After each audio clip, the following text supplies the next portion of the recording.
Hey, my name is Mahogany Jones. I am a hip hop artist and arts educator and co-founder of the Foundation Women Hip Hop.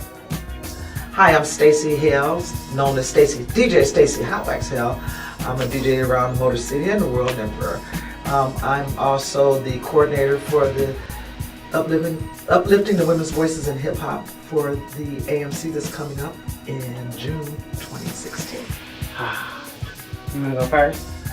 Oh, mine might be the longest, so I'll just do pieces. So you go first, and then like most of us, music is just something that's a part of our lives. And for me, my family actually was in the music industry. So my aunt was one of the first black women vice presidents over at Atlantic Records, and her name is Noreen Woods.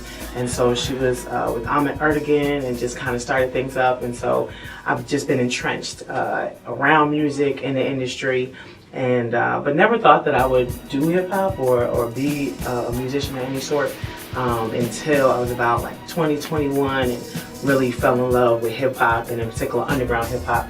So I want to say maybe late 1990s, early 2000s. New York scene was kind of burgeoning and blossoming. You had your Erykah Badu's, you had your Mos, you had your Talibs and Talibs, and I was just like, man, this is what I want to do. I love this, and so that's pretty much was the spark of me deciding that I wanted to be an MC and be involved in music. Okay. It's wonderful. Well, music, my family, it's funny how that comes to you. My family was always very musical. No one played an instrument, but they played music. They loved jazz. They loved pop music, I guess. They loved Temptations and things like that. They loved the Motown sound and all the things that come alongside that would be the Rolling Stones and all that. And I was a little kid and watching my brothers, and they played this music, and we would dance. We would dance a lot. And as my brothers became teenagers and stuff, they liked to get equipment. And so he had this wall of equipment, and I was mesmerized by that. I loved the equipment. That's my background, and I still love equipment. But they never were musicians. My brother did play the trumpet. I take that back. He played the trumpet, and I played the piano. So, but we weren't that serious, but we played. But I became very intrigued by watching them and listening to the music, and of course loving it. And one day I walked into the chessmate, and I heard a DJ mixing. And I went, oh, that's what I should be doing. And those DJs were Ken Collier, Dwayne Bradley, and Morris Mitchell at the Chessmate on Illinois and 6 Mile. Oh, I did that. Oh my. I think just as an MC, I remember I had the privilege of working with artists by the name of Tony Blackman, and was a part of Freestyle Union. And I think just learning the art of improvisation and just being able to just be ready and be adaptable and be flexible, I think that's an amazing life skill. It's very essential. Also, I think it's just very important to just be comfortable with your own voice and to use your voice in a way that can make a difference. And I feel definitely as a woman, and definitely as a black woman, even as I think in relationship to this conference happening, how important it is for us to have voice and for us to tell our own narratives, tell our own stories. And so those are the two things that I would say I've learned most from music. And one more. I say just make people feel good. Oh, that was it right there. Make people feel good. I'm saying, like, live life and make others feel good. That's exactly what it is. That's exactly what it is. And her as a performer and myself as a DJ, being able to make people happy. Yeah. It makes people happy by your deliverance of what your field is, what we describe as music. And so that's what keeps you driven. That's what keeps me driven. I know that's what keeps you driven too. Just sometimes share the love. And at any time, it can happen at any moment. It could be in a club. It could be walking down the street, and that bright sound come, and all of a sudden you just start. Even the little babies, especially when the babies dance to you.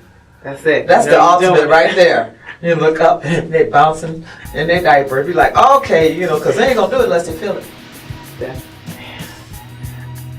just a heap of knowledge. And I think just one thing, just big ups to Piper Carter for just the idea of just seeing women be practitioners within the elements, all the elements of hip hop. And I think just even getting to experience it hands-on is so essential, and it just shifts the way that you see women interacting with the culture, and that we love it, we appreciate it, and we're a part of it. It's not as if we're not a part of that story. So I think it's going to be bomb. You're going to expect what to expect it's just gonna be bonkers. Like, It really will, and I am so honored that she saw something inside of me.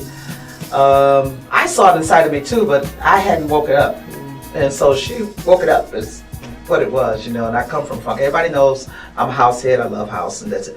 But I come from funk, as I explained about the type of music that I know and come from, before I appreciate good stuff, I just do. And so to be able to uplift these women and voices in hip hop, and to take all the things that I've learned in my lifetime in doing music, to be able to put it together, to be able to teach it, to be able to do an outreach all the way from beat making, from dancing to projection to radio, to putting on a performance, the legal part of music, how to make money, marketing. I'm able to bring all these things into this conference because these are things that I've learned in my life, and to be able to teach this.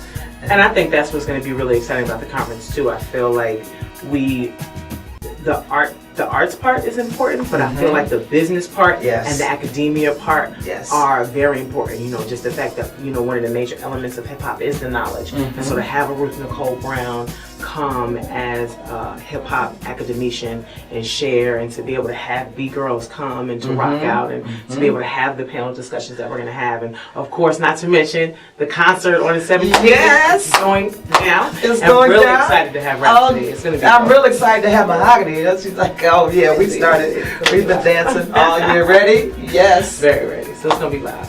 First, if you had to rename Woodward after one Detroiter, who would it be and why? That's good. It's really good.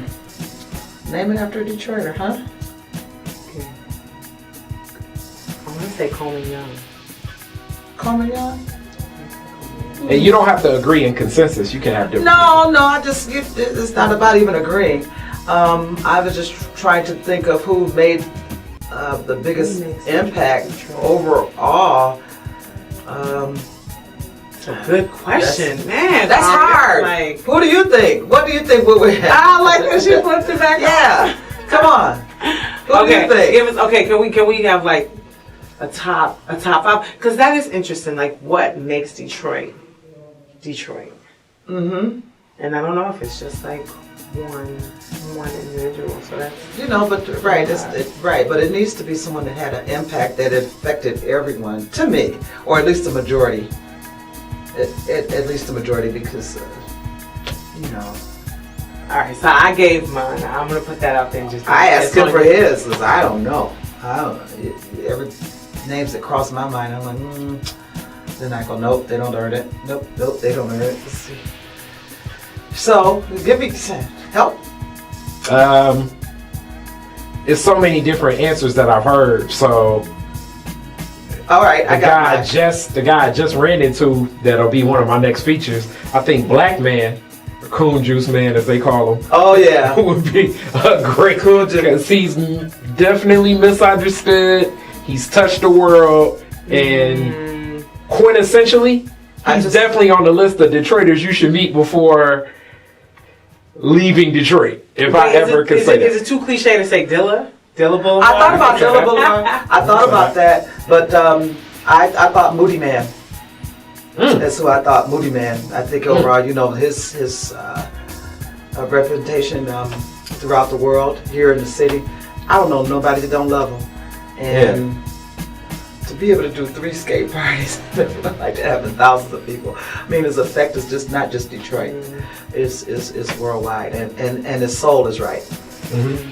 His soul is right. He genuinely loves people. So it's Moody Man, I think. I'll take it back and I'll say Dilla, because just even in all my travels, like anywhere I go, as soon as I say I'm from Detroit, Dilla? It's like, Okay.